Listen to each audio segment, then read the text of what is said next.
সকল ভাই ও বন্ধুরা আসসালামু আলাইকুম। সবাই কেমন আছেন? আশা করি সবাই ভালো আছেন। আপনাদের দোয়া ভালোবাসা আমিও ভালো আছি। তো আজকে আবারও একটা আম ফল শির নিয়ে ভর্তা বানাবো। ফেসবুকে ভিডিও বানাই বলে অনেকে অনেক বলে কথা, আমি আজকে বানাবো আম হলসি ভর্তা। যে যাই বলুক কারো কথায় কান দিব না, ফেসবুকে ভিডিও আপলোড দেওয়া বন্ধ করব না। আম হলসি রোদে শুকালে হয়ে যায় অনেক শক্ত, তাই ভালোভাবে ধুয়ে নিয়ে করলাম জীবাণুমুক্ত। আম হলসি ভালোভাবে ধোয়ার পর 1 থেকে 2 মিনিট ভিজিয়ে রাখছি।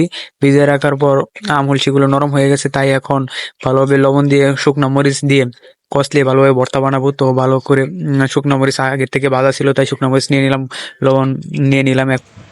এখন ভালোভাবে কষলানোর পালা, সবকিছু নেওয়া শেষ। এখন শুকনো মরিচ ও লবণ একসাথে ভালোভাবে কষলে মিশিয়ে নিতে হবে। মরিচগুলো অনেক দিন আগের বাজা ছিল, প্রায় 5-6 দিন আগে বাজা ছিল, বোতলে বয়ে রাখছিলাম, সেই জন্য কিরকম জানি হিতলা সাইজের হয়ে গেছে, তাও নরম হয়ে গেছে। কষলাইতে শুকনো মরিচ জানিনি তো অনেক কষ্ট, তাও মানে দেরি লাগে, তাই আমি ভালো করে শুকনো মরিচগুলো নখ দিয়ে চিপে চিপে ভালো করে শুকনো মরিচগুলো কষলাইতেছি। তো একসাথে কষলানো শেষ, একসাথে সবগুলো মাখিয়ে নিতেছি, আম হলসি, লবণ ও শুকনো মরিচ এগুলো দিয়ে ভর্তা বানাবো। তো ফাইনালি ভালোভাবে কষলানো শেষ, এখন ভর্তা খাওয়ার পালা। দেখেন অনেক সুন্দর হয়েছে ভর্তাটা। তো এখন খাওয়ার পালা। ভর্তাটা অনেক মজা হয়েছে। তো সবাই ভালো থাকবেন।